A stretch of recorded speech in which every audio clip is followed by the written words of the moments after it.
Anda harus paham ya, satu kalimat ini tolong diulang-ulang. Di video ini saya akan ulang-ulang. Bahwa uang, kekayaan itu berbanding lurus dengan ilmu. Saya ulangi ya, kekayaan keuangan itu berbanding lurus dengan ilmu. Jadi kalau seseorang nggak punya ilmu ngelola duit 100 juta, tapi dia ilmunya cuman ilmu duit 100.000, maka cepat atau lambat kalau dia dapat rezeki 100 juta, nggak lama kemudian 2-3 tahun kemudian uangnya akan kembali ke 100.000.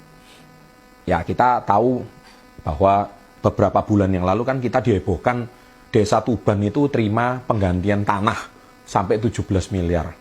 Dan ditanya duit 17 miliar itu dibeliin apa aja? Dibeliin mobil, dibeliin ini.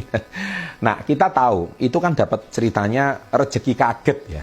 Nah, ketika terima rezeki kaget, otomatis saya berharap orang-orang Tuban itu dibekali ilmu finansial yang cukup. Kalau tidak, saya khawatir mereka, kalau kekayaan yang mereka dapatkan secara mendadak dan tiba-tiba itu tidak didampingin ilmu finansial yang cukup, saya khawatir uang mereka akan cepat habis. Nah, jadi tahapan dari 1 juta sampai 1 miliar itu apa saja? Nah, saya mulai bahas ini. Yang pertama adalah, sebelum ngelola duit 1 juta, belajarlah ngelola duit 100.000. Jadi maksudnya apa? Kamu harus bisa ngelola duit 10% dari duit 1 juta.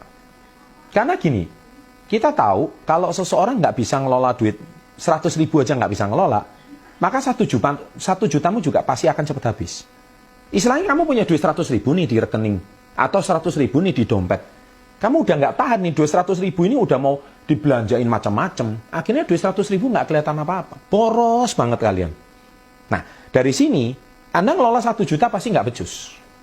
Nah, harusnya 100.000 itu dibuat apa? Contohnya, ya belajar kayak nabung emas di Tamasya contohnya di sini. Ya, ini ada linknya Tamasya. Menabungmas.com.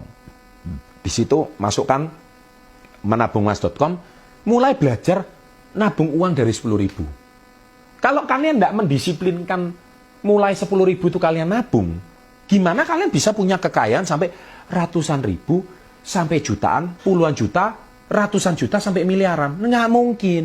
Karena mindset kedisiplinan nabung 10.000 aja nggak punya. Makanya di buku Badai Pasti Berlalu saya, di bab 10 sini, itu saya ada bicara soal balancing atau keseimbangan.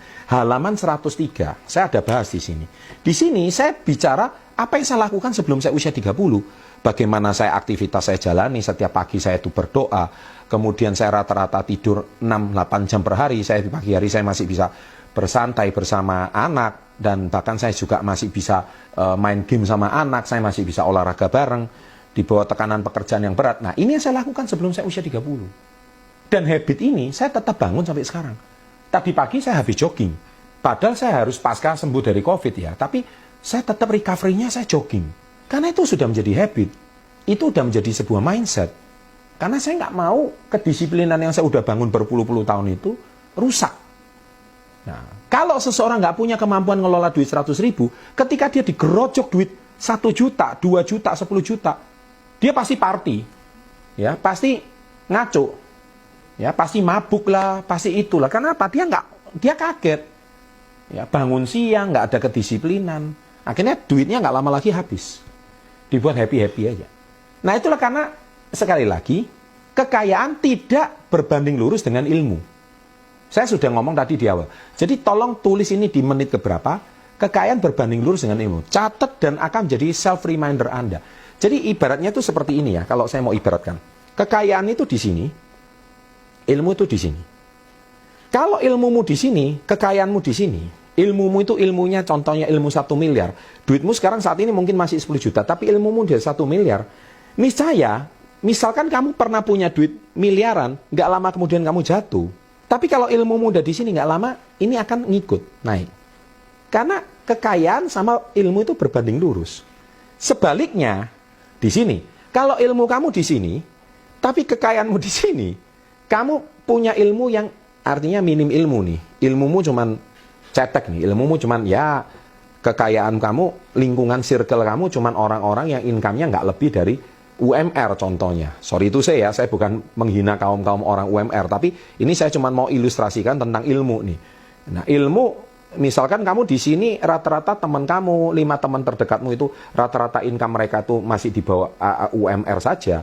Artinya ilmu finansial kamu nggak cukup. Ketika kamu suatu hari tiba-tiba